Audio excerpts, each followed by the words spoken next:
회심 말씀드리면서 맨 처음에 국민적 회심, 단체로 나라가 회개하는 이 회심, 요거는 피상적인 겉으로 드러나는 그런 종교 운동이지 개인 하나하나가 구원받는 회심은 아니다.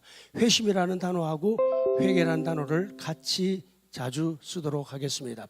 어떤 학자들은 회심하고 또 회심 속에다가 회개와 신앙 두 가지를 포함시키는 학자들도 있고 따로 분리하는 학자들도 있습니다.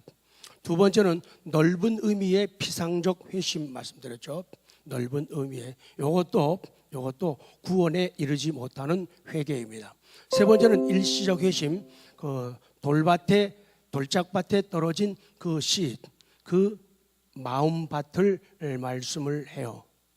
말씀을 받는데 처음에는 좋아가지고 신나가지고 행복하게 받는데 기쁨으로 받는데 햇볕이 내리쬐고 수분이 없기 때문에 뿌리가 말라버리는 그런 신앙, 일시적 신앙, 감정적 혹은 감성적, 기분적 신앙이라 이렇게 하고, 그리고 지난번에는 좁은 의미의 진정한 회심, 이것이 구원받는 회심이에요.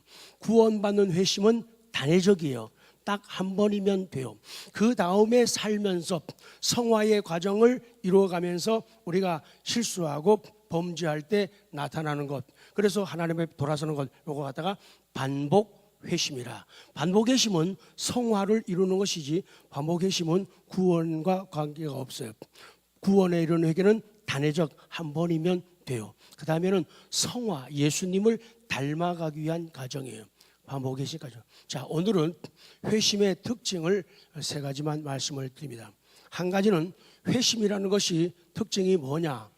구원 과정, 구원받는 과정의 한 부분이라는 것과 또 한 가지는 하나님께서 성령으로 역사하시는, 일하시는 재창조의 동작, 하나님의 움직이심, 하나님의 일하심이 회심이다. 그리고 한 가지 더는 이 회심은 우리 인간들이 가지고 있는 각성의식, 내가 깨어서 정신을 차려야지, 요걸 갖다가 각성의식이라는데, 요 의식을 통해서 나타난다. 그래서 잘못했구나, 부끄럽구나, 되게 많이 엄청 미안하네, 죄스럽습니다, 이런 각성의식을 통해서 나타나는 것이 회심이다.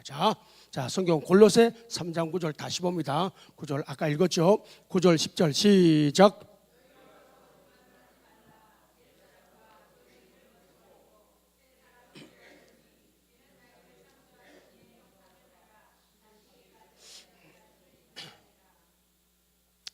우리 성경에 보면은 골로새 3장 해놓고 그 위에다가 우리 이해하기 쉬우라고 그런 설명을 써놨어요.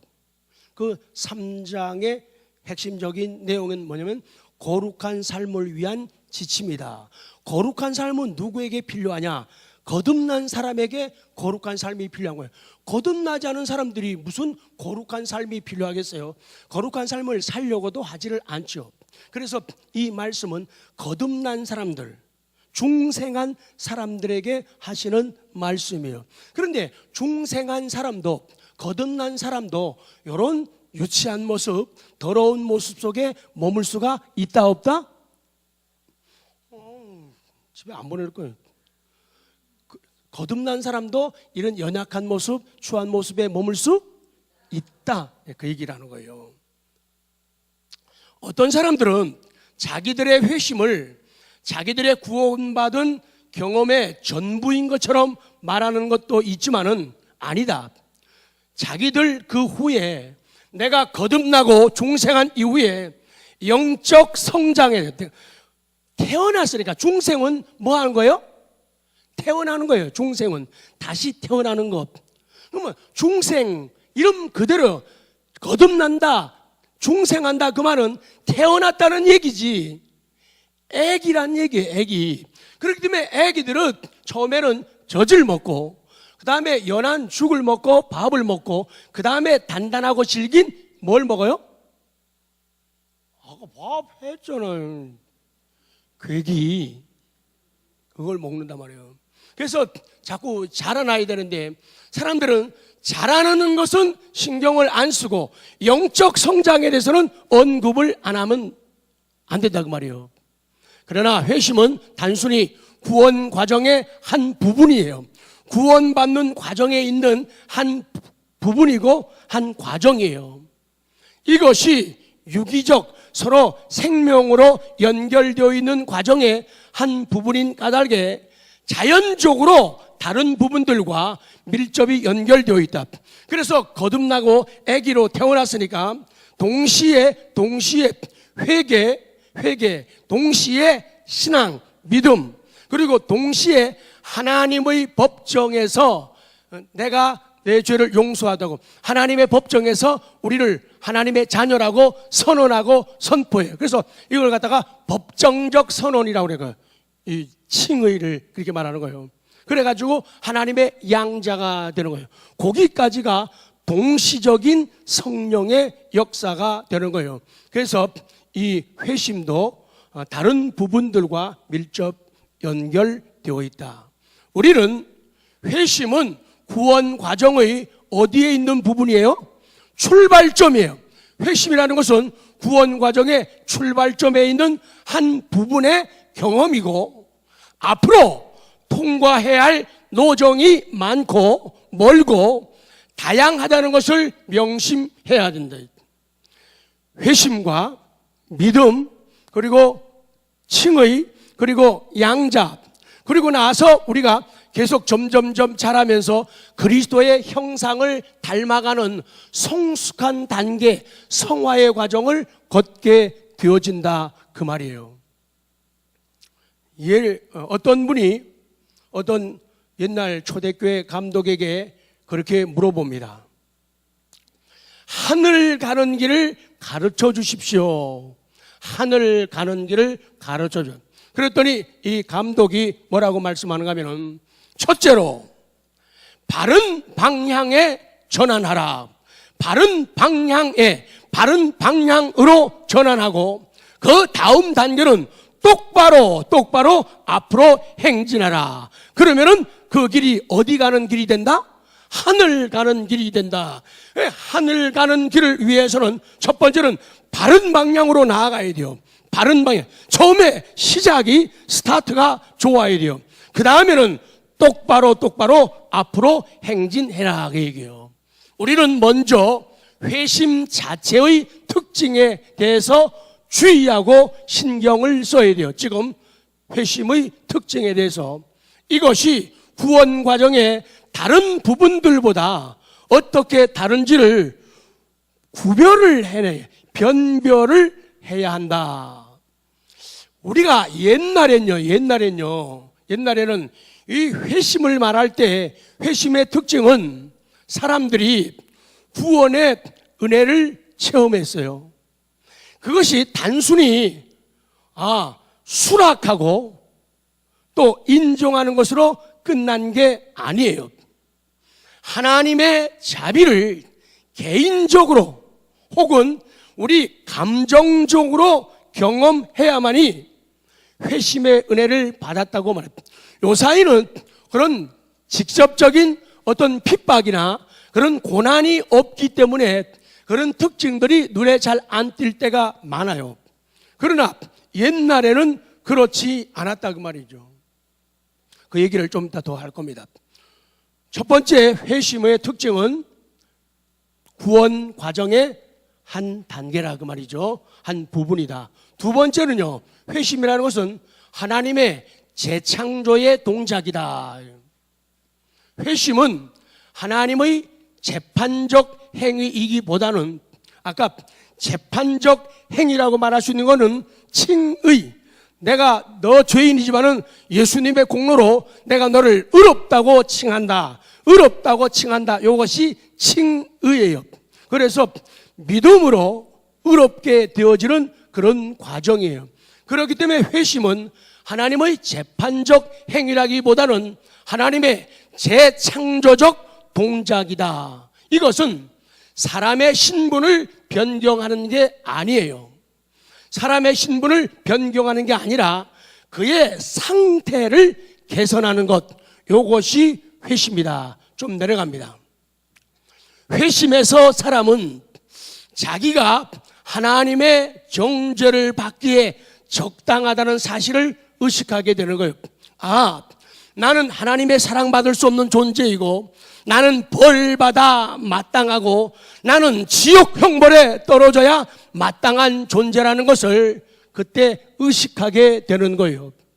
그래서 회심은 이미 신앙을 포함한 것으로, 이 회심 속에는 아까 말했죠, 회개라는 것과 신앙이 포함되어 있어가지고 예수 그리스도에게 향한 신앙의 보다 더 큰 발현, 거기서부터 나오고 시작되는 것, 거기서 발현에 인도해가지고 그를 구주로 확실히 신뢰하게 하는. 그래서 회심할 때 동시적으로 신앙으로 인도하고 믿음으로 인도해가지고 예수님을 구주로 신뢰한다. 뭐 받게 될 때요? 회심하게 될 때, 회심하게 될 때 신앙이라는 것과 같이 나타나게 된다, 그 말이에요. 그리고 이 신앙은, 회심과 같이 역사하는 이 신앙은 그리스도의 의를, 예수님의 의를 충용, 보충하여 쓴다, 그 말이에요. 보충하여, 충용함에 있어서, 보충하여 쓰에 있어서 죄인의 칭의, 의롭다 칭하시는 기구가 된다, 신앙이. 그래서 믿음으로 뭐함을 받는다고요? 의롭다함을. 옛날 거 다시 하나씩 좀 돌아보고 생각나게 만드는 거예요. 믿음으로 의롭다함을 받게 되는 거예요. 그래서 신앙이 칭의를 받는 하나의 기구로 사용되는 거예요. 그 다음, 회심해서 사람은, 회심할 때 사람은 자기의 모든 죄가 그리스도의 공로로 인해 용서된다는 기쁜 확신에 도달하게 되는 거예요. 거기 읽어요. 회심해서 사람은, 자, 크게 시작.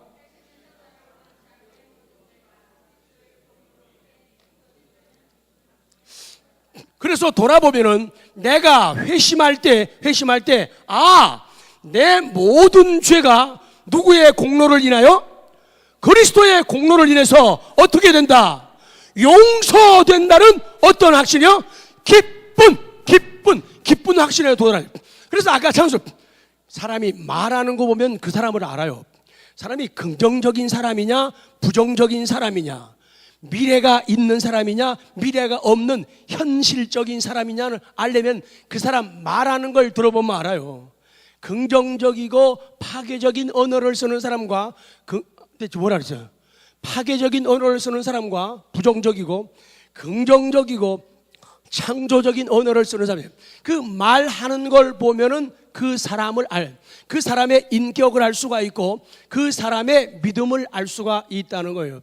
그래서 말을 보면은 알 수가 있다. 마찬가지로 찬송하는 것을 보면 그 사람을 알 수 있다. 시작. 하나님 앞에 회심하고 회개하고 구원을 받았는데 그게 벌써 오래전 얘기인데 아직까지도 계속 슬픈 노래, 매일 탕자의 노래만 계속 부른다고 하면은 좀 생각을 해봐야 된다고. 아직까지 근데 그 노래를 안 부를 수 없어요. 왜냐하면 아까 우리가 성화되는 과정에서 죄를 짓게 되는데 그때마다 회심을 하는데 무슨 회심이요? 그렇죠. 이렇게 답이 자꾸 나와야 되는데 이제 좀 지나면, 전반기 지나면 알게. 무슨 회심? 반복 회심. 그것 때문에 우리가 옛날 한 거 부끄러운 거 탕자처럼 회개하고 그런 찬송을 불러요. 근데 그 과정과 함께 그 과정을 넘어서 가지고 그 다음에는 철든 성숙한 자식으로서의 노래를 부르게 되는 거예요. 그래서 아까도 이것이 나의 간증이요, 이것이 나의 찬송이라. 그 아주 내가 참 한심한 존재인데 하나님 나 같은 것을 사랑하시고 날 용서하시고 날 구원하셨다. 하나님 자녀 삼으셨다. 그리고 내게 사명을 맡기셨다. 내게 은혜를 주시고 순간마다 복을 주신다. 그게 너무너무 고마운 거예요. 그래서 이것이 나의 간증이요, 이것이 나의 이렇게 하는 거예요. 이것이 나의 이렇게 하고요. 이것이 이거 그냥 안 돼요. 이것이 나의 간증이고 이것이 나의 한소 시작. 이것이 나의 간증이고 이것이 나의 찬송이다. 그걸 감격적으로 부르는 사람 보면은 아, 회심한 사람, 믿음 가진 사람, 확실하다를 알 수가 있는 거예요. 그럼에도 불구하고 그런 우리들도 순간순간 넘어질 때 있다 없다, 잘못할 때 있다 없다, 죄 지을 때 있다 없다. 그때는 무슨 회심이 필요하다고요? 반복이. 이제 조금 길 들어가네요. 이거를 교리적으로 정리를 해놓으면요 흔들리지 않는 거예요. 그게 없으면은 그냥 이 배처럼 고기만 있어가지고 근육이 없잖아요. 그러면 근육 없게 되면은 말은 잘하면서 운동해야 되는데 근육이 없으면은 사람이 한 번 아파도 다른 사람보다 더 많이 아프고 약해진다니. 그리스도의 공로를 인해서 내 죄가 용서된다는 기쁜 확신이에요. 막 너무 좋은 거예요. 아까도 노래는 막 너무 어이없네. 지금은 눈물 날 일 되게 많잖아요. 근데 없는 것처럼 그래요. 눈물 날 일 많잖아요. 속상한 일 말 많다고 그래요. 눈물 날 일, 속상한 일, 답답한 일 많다고요. 그럼에도 불구하고 왜 내가 노래하고 춤을 출 수 있느냐? 그거예요. 용서받아서 내게 소망이 있기 때문에 기쁜 확신에 도달하게 되는 거예요. 시작을 잘하면 저절로 이렇게 잘 가게 되어 있어요. 마지막, 벌써 다 왔어요. 세 번째, 아까 회심의 특징 첫 번째는 구원받는 과정의 한 부분이다, 한 파트예요. 두 번째 회심의 특징은 하나님의 재창조의 동작이다. 마지막 세 번째, 시작. 각성의식, 깨어 정신을 차림. 요게 각성이라는 말이죠. 그러니까 각성하는 그런 의식. 깨어서 정신 차려야지. 다 같이 깨어서 정신 차려야지. 시작. 그 조는 사람들, 삶에 있어 조는 사람들, 깨어서 정신 차려야지. 이게 깨어나야 돼요. 이게 각성의식이에요. 이 회심의 특징 가운데 하나는 각성의식이에요. 나 이렇게 믿는 거 가지고 만족할 수가 없어. 나 이렇게 기도하는 것 가지고 만족할 수가 없어. 나 이렇게 섬기는 거 가지고는 만족할 수가 없어.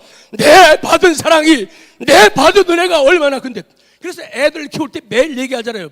이놈 자식아, 말 좀 잘 들어. 좀 효도 좀 해라. 좀 잘해라. 말도 좀 이쁘게 하고 행동도 이쁘게 하고 아이고 이렇게 한다고 애들이 안 달라진다는 거예요. 뭘 해줘야 하냐면 애들 마음속에서 각성의식이 살아나게 해야 돼요. 뭐 살아나게요? 자기가 맞아, 내가 지금 나이가 벌써 12살인데 내가 이제 철 들어야지. 예수님이 나이 12살 때 예루살렘 성전에 올라가셨잖아요. 그래가지고는 우리 공가에서도 배웠잖아요. 공가에서도 12살 소년 사람의 모습으로 오신 그 예수님이 하나님의 성전을 얼마나 사모했는가, 그리고 하나님의 말씀을 얼마나 사모했는가. 그런 각성의식을 애들에게 심어줘야 했는. 그러면은 내가 깨어서 정신 차려야지. 이렇게 살아서는 안 되지. 이렇게 믿어서는 안 되지. 이렇게 내세를 준비해서는 안 되지. 이렇게 엄마 아빠 사랑해서는 안 되지. 이렇게 가정을 다스려서는 안 되지. 그런 각성의식이 생겨나는데, 사람이 회심하는 것도 이런 각성의식을 통해서 나타난다. 그러니 깨어 있어야지, 내가 정신 차려야지, 이런 의식을 안 가지면은 올바른 회심에 이를 수가 없다, 그 얘기예요. 그래서 매일 부단히 나를 쳐서, 뭐라 했어요 제가? 매일 날마다 부단히 나를 쳐서 십자가 밑에 복종시키는 거예요. 그래서 매 순간마다 나는 작아지고 하나님은 크게 되시는 거예요. 내 목소리는 없어지고 내 목소리는 작아지고 하나님의 소리가 크게 들리게 하는 그런 각성의식이 있어야 올바른 회심에 들어가게 되고, 그런 회심을 유지하면서 예수님을 닮아 성화의 과정을, 구원을 이루게 된다, 그 말씀이에요. 조금 밑에 보면 맨 밑에서 셋째 줄, 회심은 중생의 직접적 성과요. 거듭나게 될 때에 나타나는 그 성과가 회심이라 그 말이에요. 그런 만큼 자연히 새 생명의 공작이, 새 생명이 만들어지는 것이 잠재의식으로부터 어디를 향해? 각성의식을 향해 과도한다. 과도하면요, 이 상태에서 다른 상태로 옮아가거나 바꾸어가는 것을 포함하게 된다, 그 얘기예요. 그래서 이 상태로 그 있으면 안 된다. 과도해야 돼요. 옮아가고 바뀌어져야 된단 말이에요. 그래야지 건강한 신앙이 되어지고 성숙한, 성장한 분량의 믿음이 되어진다, 그 얘기예요. 조금 밑으로 내려갑니다. 이 사실을 신적 사역, 하나님의 사역과 인적 사역, 사람의 사역에 연관시켜서 묘사를 해보겠습니다. 읽어요. 언제든지, 시작. 언제든지 하나님의 성령이 중생에 사역하시는 때에는 항상 사랑 안에서의 자연적 변화가 따르는데, 이거를 회심이라고 한다. 다시 한번 언제든지, 시작. 언제든지 하나님의 성령이 중생에 사역하실 때에는 항상 사랑 안에서의 자연적 변화가 따르게 되는데, 이것을 회심이라고 부른다. 그리고 이 변화는 자유롭고 사람 자신의 사역이에요. 회심은 성령이 역사하시고 동작하신 일이면서 사람 자신, 나의 각성의식을 통해서 나타나는 사역이기 때문에 그의 위에 신적 감화가 없는 것처럼 보여지기도 한다. 이로써 중생과 회심의 밀접한 연락이 알려진다. 우리는 사람들이 회심의 은혜에 이르는 과정을 보게 되면, 내가 회심의 은혜에 이르는 과정, 다른 사람이 회심하고 하나님의 은혜에 이르는 과정들을 주변에서 보게 됩니다. 아까 얘기한 걸 여기 하고 마치는 거예요. 오늘날은 회심이 간단한 것으로 인식되지만은 옛날에는 회심한다는 것이 그리 쉬운 일이 아니었다, 그 말이죠. 옛날 이교도가 판치고 우상이 판치고 하나님, 그리고 예수 그리스도, 그 하나님과 예수 그리스도의 사역, 십자가, 이런 모든 것들이 무시당하고 멸시당하는 시대. 그래서 예수를 믿는다고 하면은 잡혀가고, 예수를 믿는다고 하면은 잡혀가고, 끌려가서 감옥에 갇히고, 거기서 불이익을 당하고, 어떨 때는 맹수와 싸워야 되고, 어떨 때는 목숨도 내놓아야 되는 성경의 위대한 증인들, 그리고 우리 초대교회 기독교 역사에 나오는 수많은 우리 성도들의 믿음을 비교를 해보는 거예요.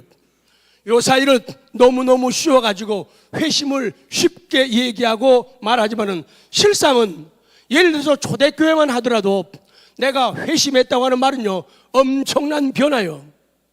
마치 중동지방에서 알라를 믿는 사람들이 알라를 거부하고 알라를 버리고 예수 그리스도께 돌아오게 되면 이걸 갖다가 회심이라고 말하는데, 그거 보통 문제 아니라는 거예요.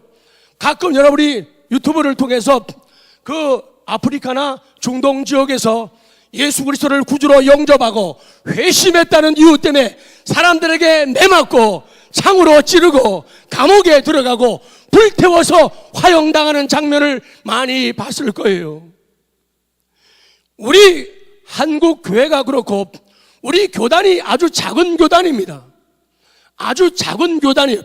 사람의 성씨로 말하면 지씨 같은 성이에요. 240개가 넘는 한국의 성 가운데 지씨성은 얼마 안 돼요.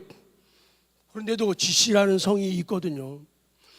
우리 교단이 옛날 신앙의 선배들이 이 신앙을 위해서 목숨을 빼앗기고 순교를 했어요.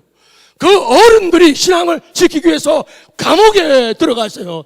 얼마나 경제적인 불이익을 당했는지 몰라요. 얼마나 불이익을 당했는지. 제가 가끔 그런 표현을 합니다. 이번에 캄보디아 가서도 라이프 대학에서 설교할 때 그런 간증을 했지만요. 신앙을 지킨다는 것이 얼마나 불이익을 그 당시 어른들 세계에서는 그럴 수밖에 없었어요. 그래서 우리를 딴 데, 지금은 총신대 아무나 가고 막 문을 열어놨잖아요. 총신대 같은 데 못 가게 했어요. 그 희생 1호가 저예요. 못 가게 했어요. 그래서 어렵기도 했지만은 그 길들이 막혀가지고 더 많이 공부할 수도 없었어요, 옛날에는요. 그러기 때문에 예수를 믿는다, 회심을 했다는 것도 마찬가지로 해석이 되어져요. 예수를 믿는 것, 회심을 했다는 것, 내가 다른 종교를 버리고 그리스도를 선택했다, 믿음을 선택했다, 교회를 선택했다는 얘기는 불이익을 감수하는 거예요. 사람들에게 욕 바가지로 먹는 거예요. 네가 무슨 예수쟁이라고. 얼마나 집안에도 핍박이 많은지 몰라요.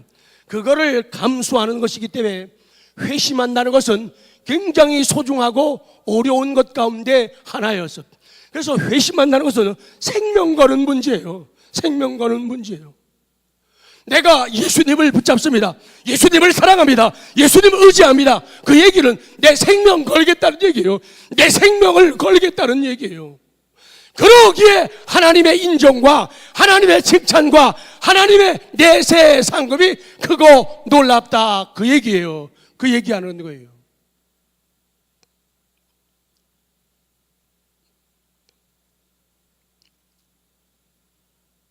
회심은 어렵고도 힘든 과정을 거쳐야 하는 일입니다. 그래서 개인이든 가정이든 사회이든 부흥의 특징은 무엇보다 죄에 대한 각성을 동반한다. 오늘 조금만 정리하고 마치겠습니다. 성도 여러분, 오늘 우리가 회심의 특징 세 번째, 각성의식에서 일어난다고 말씀드렸죠. 2017년을 정말로 하나님 뜻대로 살아드리고 맑은 정신과 맑은 영 가지고 신앙생활하고 영혼이 잘되고 범사가 잘되고 강건기 위해서는 이 회심의 은혜를 통한 각성의식이 저와 우리 성도님들에게 넘쳐나기를 원합니다. 하나님 정말 부끄럽습니다. 지난 2016년 너무 부끄럽게 살았네요. 너무 부끄럽게 신앙생활해요. 세상 일에는 분주하고 세상 일에는 바쁘지만 하나님의 영광을 위해서는 나를 더 이상 죽이지 않고 더 이상 포기하지 않고 더 이상 손해보지 않고 살아왔던 날들을 하나님 앞에 회개합니다. 이 각성의식에서부터 은혜가 시작되는 거예요. 그래서 2017년은 그런 회심을 통한 각성의식을 통한 우리를 돌아봄으로 통해서 놀라운 변화들이 회복되기를 원합니다. 그래서 내게서 눈물이 강물처럼 흐를 수 있어야 됩니다. 가정 식구들을 위해서 눈물이 흐를 수 있어야 돼요. 나만 교회 와가지고 기쁘게 즐겁게 행복하게 사는 게 문제가 아니라 내 아들들을 살려야 되잖아요. 내 딸들을 살려야 되잖아요. 살려야 되잖아요. 그럼에도 불구하고 우리는 나만 행복하고 나만 즐거우면 무슨 교회가 무슨 개모임 하는 겁니까? 거기서 탈피하기 위해서는 회심의 특징, 각성의식을 통한 회개의 은혜가 우리에게 충만하기를 원합니다. 언제나 나를 돌아보면은 남의 말할 시간이 없어요. 나를 돌아보면은 남 얘기할 시간이 없어요. 여러분, 정말로 2017년도요. 옆에 사람 때문에 열받지 마시기 바랍니다. 옆 사람에게 열받지. 옆 사람이 정말 잘못했으면은 하나님이 심판할 거예요. 근데 내가 뭔데 얘기해요. 말하지 마요. 집사님들 때문에 열받지 마요. 아우, 저 소리. 무슨 소리? 여우 소리야? 아우, 저 집사님. 그러지 마요. 열받지 마요. 그 사람이 정말 잘못되면 하나님이 벌 주실 거예요. 근데 왜 지가 그래요? 아이고, 안수 지사님이 돼가지고 왜, 안수 지사님 때문에 열받지 마요. 그분이 잘못했으면 하나님이 간섭하실 거라고요. 권사님들이 잘못하면은, 아우, 이것도 여우야. 아유, 저 권사님 권사가 돼갖고 열받지 마요. 정말 저 사람이 잘못한 거라면 하나님이 그 길을 막으시고 차단하고 해가지고 하나님께 바르게 돌아오게 할 거예요. 근데 왜 네가 그러니? 라고 주님이 말씀하는 거예요. 왜 네가 열받니? 왜 네가 난리야? 나는 기다리고 참아주고 돌아오기를, 회심의 과정을, 반복 회심의 과정을 기다리고 있는데 왜 네가 이렇게 난리야? 장로님들 때문에 열받지 마세요. 웃기는 일이에요. 왜 지가 장로님 때문에 열받아요? 장로님이 잘못했으면 하나님이 어떻게 하실 거라고요? 목사님 때문에 열받지 마세요. 목사가 잘못했으면 하나님이 가만 안 둬요. 때린다고. 근데 왜 네가 그러니? 성경으로 돌아가야 돼요. 그렇기 때문에 우리가 부단히 하나님 잘하느라고 했는데 하나님 제가 이거밖에 안 되래요. 하나님 제가 잘하느라고 했는데 이게 말이에요 엉터리래요. 제가 잘하느라고 말했는데 그게 아니네요. 제가 잘하느라고 행동했는데 그것도 오해가 생기래요. 하나님 부족했습니다. 잘못했습니다. 용서해 주십시오. 새해부터 더 잘할게요. 하나님 앞에 무슨 회심? 반복 회심을 하는 거예요. 그러면 또 용서받고 활짝 웃으면서 또 전진하고 또 쓰러지면 또 회개하고 이걸 반복 회심이라는 거예요. 근데 이 과정을 안 거치면 안 된단 말이에요. 근데 절대로 옆에 분들에게 나 집사님 때문에 열 안 받을 거다. 해요. 시작.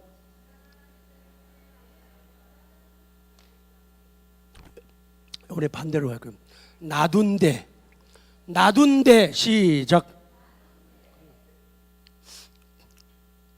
다윗이 바보인 줄 알아요? 다윗이 인간적으로 굉장히 똑똑해요. 아니 시를 수천 편 쓸 정도의 뛰어난 머리, 악기를 기차게 연주하는 연주가요. 싸움터에 갔다면 거의 백전백승이에요. 생긴 것도 잘 생겼어요.